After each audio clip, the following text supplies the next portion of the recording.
वैसे मैं गलत हुआ भी तो अब बचा क्या है खोने को। थॉर मार्वल यूनिवर्स का एक ऐसा कैरेक्टर जिसे दुनिया भर के लोग जानते हैं और पसंद भी करते हैं। और थॉर रैग्नारोक मूवी के बाद तो इस कैरेक्टर की पॉपुलैरिटी आसमान चीर कर निकल चुकी है। बट जो चीज मुझे सबसे ज्यादा फैसिनेटिंग लगती है थॉर में वो ये है कि despite being a god, a non human character, आम लोग इसे कितना ज्यादा रिलेट कर पाते हैं खुद से। और यही वो फैक्टर है जो कि थॉर को वर्ल्ड वाइड पॉपुलर बनाती है। तो दोस्तों आज इस एपिसोड में मैं आपको बताऊंगा 5 ऐसे लेसन्स जो कि मैंने थॉर की लाइफ, उसकी जर्नी से ऑब्जर्व किए हैं और जिसने मेरा अपने लाइफ के प्रति नजरिए को बदल दिया है। एंड आई नो कि इस एपिसोड के बाद आपके साथ भी ऐसा कुछ डेफिनेटली होगा। So hi friends, I am Pranab and this is the boring super hero.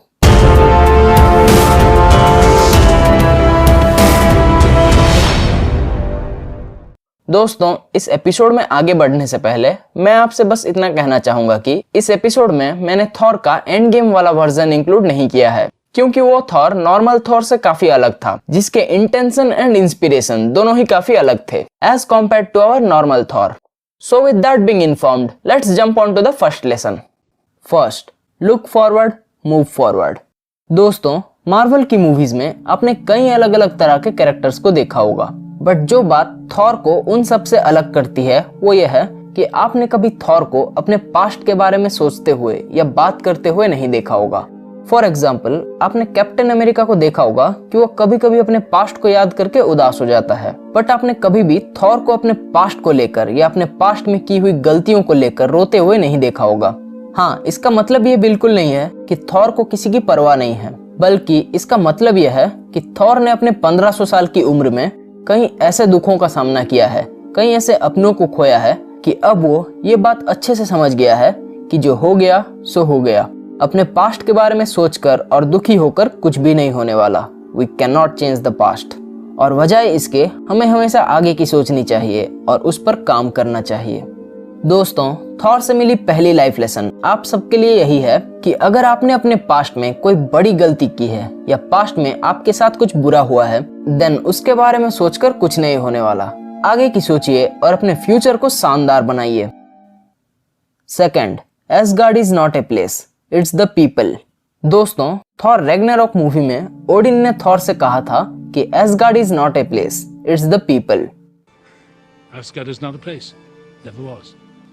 Asgard is where our people stand.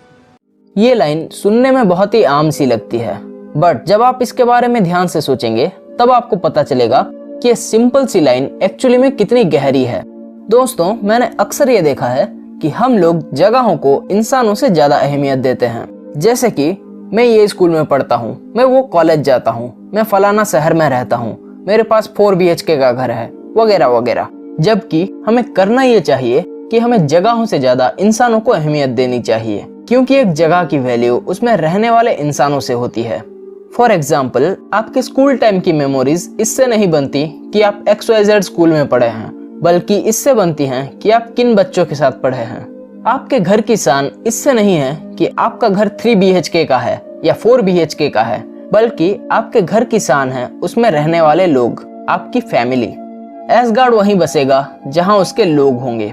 दोस्तों जिस दिन आप अपने अंदर ये बदलाव ले आए कि आप जगहों से ज्यादा उसमें बसने वाले इंसानों की वैल्यू करने लगे, उस दिन आप ये समझ लीजिएगा कि आपने एक आइडियल ह्यूमन बीइंग बनने की राह पर पहला कदम बढ़ा लिया है। Third, never lose faith. दोस्तों थॉर की कई अच्छी क्वालिटीज में से एक है कि वो कभी भी अपने अपनों का साथ नहीं छोड़ता, चाहे लोगों ने उसके साथ कितना ही बुरा क्यों ना किया हो। बट अगर वो लोग थॉर के अपने हैं देन वो कभी भी उनसे मुंह नहीं मोड़ता। एग्जाम्पल के लिए थॉर के भाई लोकी को ही ले लेते हैं। Throughout the MCU journey Loki ने कई बार थॉर को मारने की कोशिश की है, बट फिर भी थॉर को ये भरोसा था कि एक दिन लोकी जरूर सुधरेगा। और थॉर के इसी भरोसे की वजह से रैग्नारोक मूवी में लोकी का माइंड चेंज हुआ और लोकी यहाँ तक बदल गया कि अंत में उसने थॉर के लिए अपनी जान तक दे दी। वैसा ही कुछ हल्क के साथ भी है। सकार प्लैनेट पर जब थॉर एंड हल्क आमने सामने आते हैं तब हल्क थॉर को पहचानने से ही इनकार कर देता है और तो और वो उसे बुरी तरह मारने लगता है।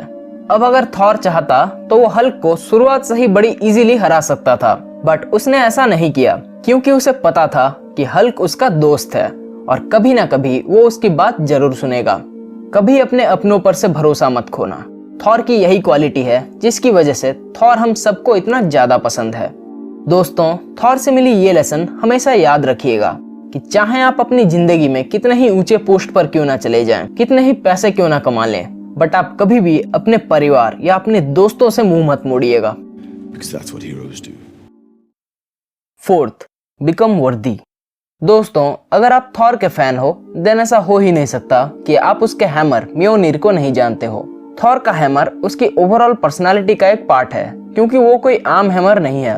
खैर, उस हैमर के पावर्स के बारे में तो कभी और बात करेंगे, बट उस हैमर की जो सबसे फैसिनेटिंग बात मुझे लगती है वो ये है कि उस हैमर को बस वही इंसान उठा सकता है जो उस हैमर की शक्तियों के काबिल हो। दोस्तों, आपको जानकर हैरानी होगी कि थॉर का हैमर म्योनिर और आपकी लाइफ के बीच कितनी ज्यादा सिमिलरिटीज हैं। जैसे थॉर का हैमर उसे इस्तेमाल करने वाले को अपार शक्तियां देता है, वैसे ही आपकी लाइफ भी आपको नेम, फेम, पैसा यानी कि ओवरऑल सक्सेस देती है। बट चाहे थॉर का हैमर हो या आपकी लाइफ, अगर आपको उससे बेनिफिट्स पाने हैं देन पहले आपको उसके काबिल बनना पड़ेगा। आप किसी भी सक्सेसफुल इंसान की स्टोरी उठाकर देख लीजिए। मैं दावे के साथ कहता हूँ कि आपको ये कभी भी देखने को नहीं मिलेगा कि किसी इंसान ने बिल्कुल मेहनत ना की हो और फिर भी वो सक्सेसफुल बना हो। Life will not land you the powers if you are not worthy of it. Fifth, the power source is inside you.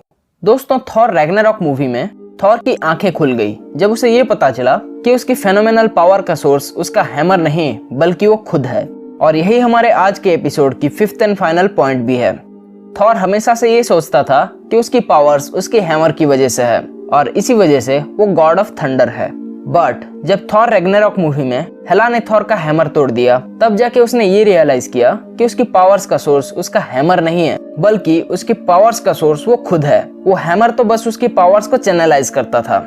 दोस्तों, अब अगर हम इसे अपनी रियल लाइफ से जोड़कर देखें तो आपने देखा होगा कि हम अक्सर अपने आप को इम्पोर्टेंस देने की बजाय ऑब्जेक्ट्स को ज्यादा इम्पोर्टेंस देते हैं। फॉर एग्जाम्पल, अगर मुझे स्पोर्ट्स बाइक मिल जाए तो मैं कूल बन जाऊंगा। अगर मैंने ये महंगा वाला मेकअप किट खरीद लिया देन मैं सुंदर लगने लगूंगी। अगर मुझे IIT में एडमिशन नहीं मिला देन मैं कभी भी अच्छा इंजीनियर नहीं बन सकता, वगैरह वगैरह। दोस्तों, इस मटेरियलिस्टिक रेट रेस में भागते भागते हम ये भूल जाते हैं कि जो भी हमें चाहिए, जो भी हम बनना चाहते हैं, वो दरअसल पहले से ही हमारे अंदर मौजूद है। आप बिना स्पोर्ट्स बाइक के भी कूल बन सकते हो, आप बिना महंगे मेकअप के भी सुंदर लगती हो और आप IIT में पढ़े बिना भी एक अच्छे इंजीनियर बन सकते हो। The power you desire is inside you, you just need to believe in yourself. So दोस्तों, अब मैं आपसे मिलूंगा ऐसे ही किसी नए एपिसोड में, और तब तक के लिए एपिसोड को लाइक कीजिए, चैनल को सब्सक्राइब कीजिए and be the boring super hero.